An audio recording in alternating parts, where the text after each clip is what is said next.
Olá, alunos!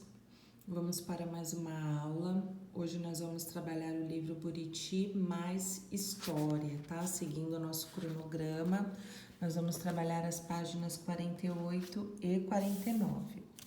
Na semana passada, a gente falou aí sobre a formação das primeiras cidades, né? Então, nós conversamos aí a respeito, vocês fizeram o estudo do texto. E hoje nós vamos trabalhar a expansão das cidades e a organização social, tá? Então, o que eu queria falar para vocês a princípio, né? Eles começaram com a parte de agricultura, né? Então, eles começaram a criar as cidades próximas dos rios, que aí tinha bastante água, e eles começaram com aquela parte de produção agrícola, né? Com o passar do tempo, isso foi ficando fácil por conta da água, né? Então as pessoas não precisavam se sacrificar só na agricultura. E aí o que aconteceu? Eles começaram a assumir diferentes tarefas ao longo do processo da formação dessas cidades, isso há milhares de anos, tá? Então, como essa população crescia, os agricultores eles conseguiam produzir mais do que era necessário para abastecer a aldeia, que hoje a gente conhece aí como cidades, né? Então foram criadas várias funções administrativas para gerar essa vida pública, estabelecer regras, que hoje nós conhecemos como as leis, né? E também arrecadar impostos. Então veja que desde aquela época os impostos já existiam, né? Os impostos, na verdade, eles servem para serem revertidos para a própria população.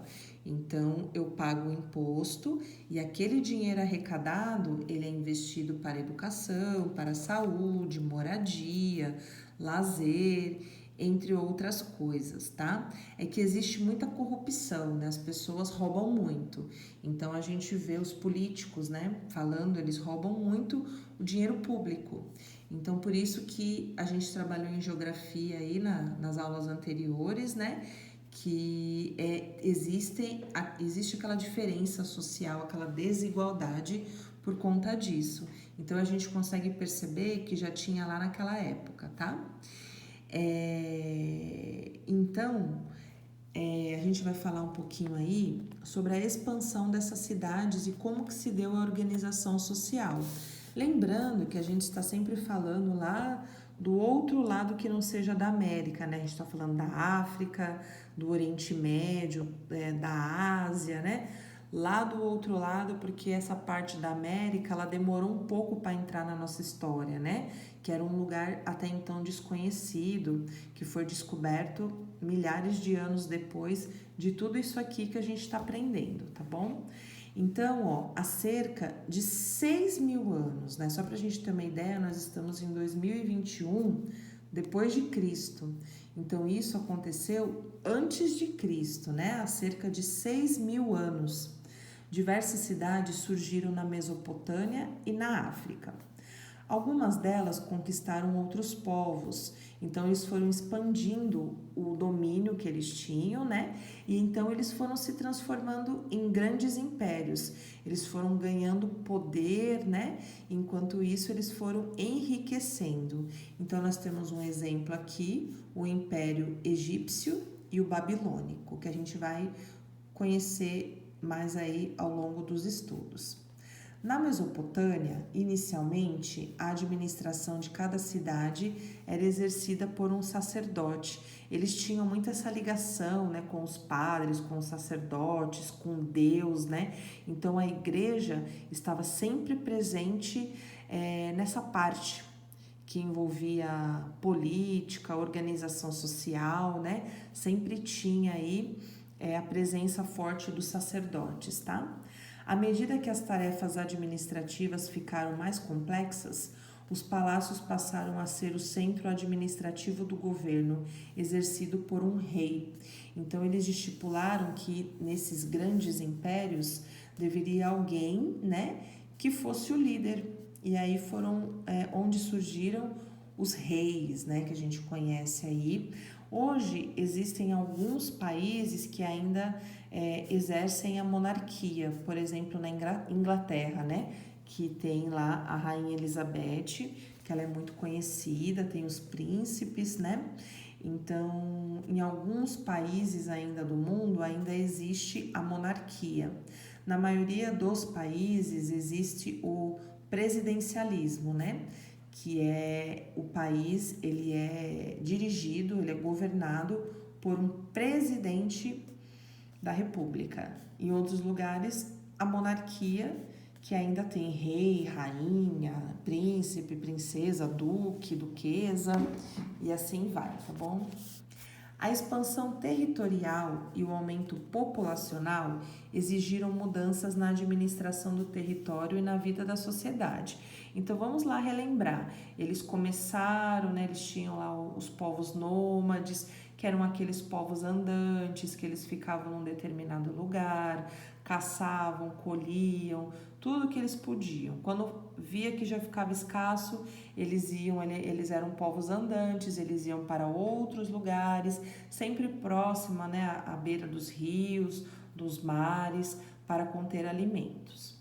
Depois vieram os povos sedentários, que eles começaram a ficar, né, naquele lugar, começaram a criar as pequenas cidades. Então eles trabalhavam ali com a parte da agricultura, depois eles começaram com os artesanatos, e isso foi só crescendo e foi se expandindo. Com essa expansão territorial, né, e também o aumento da população, começaram a ter várias mudanças na administração, no território e da vida em sociedade. Então, se eu estou vivendo igual hoje, vamos imaginar aí a cidade de Itanhaém. Imagina no Brasil, vamos colocar no Brasil.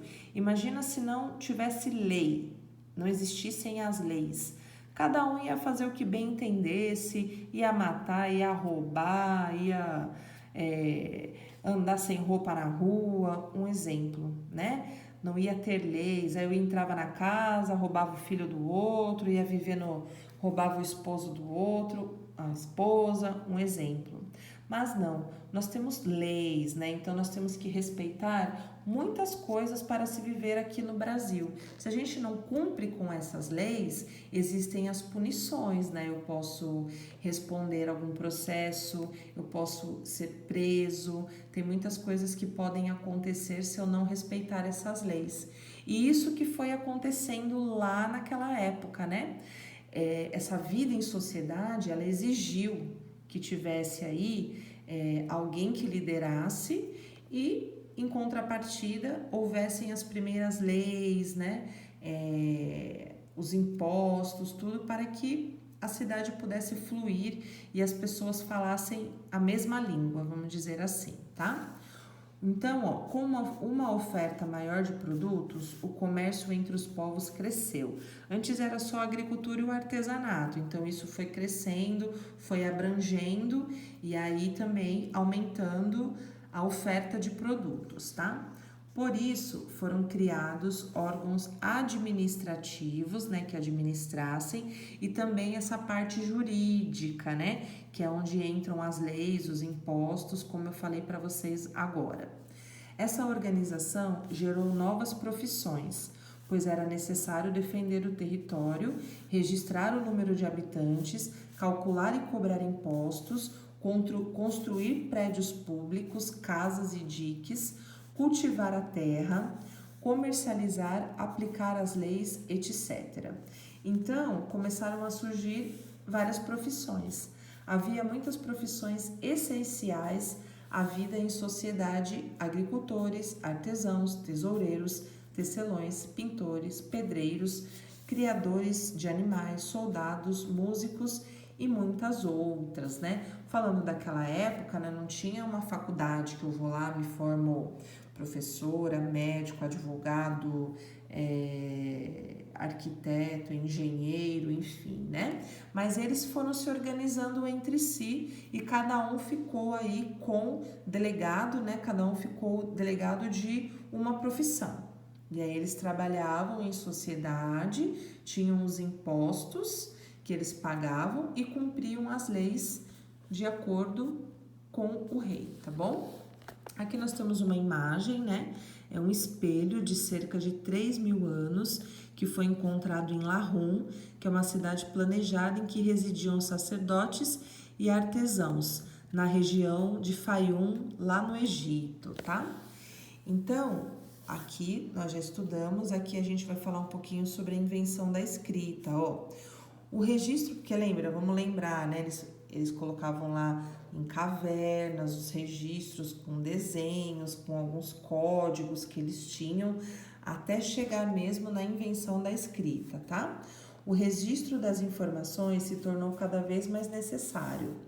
A arrecadação de impostos gerava muitos dados, pois controlava-se quem havia feito o pagamento, quais eram as isenções e quem estava em dívida.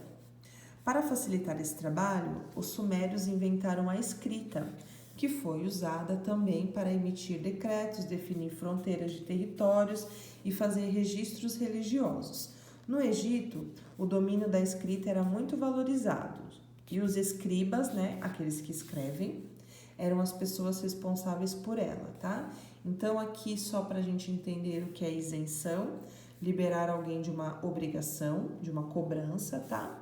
E aqui, ó, é uma placa de argila com inscrições mesopotâmicas de cerca de 5.000 anos, tá?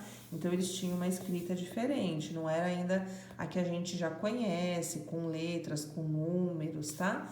Eles tinham uns códigos, tá? Mas eles se entendiam.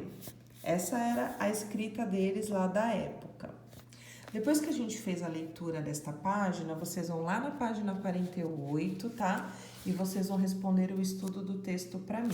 Leiam com atenção, responda aí o que se pede e depois eu mando a resposta para vocês.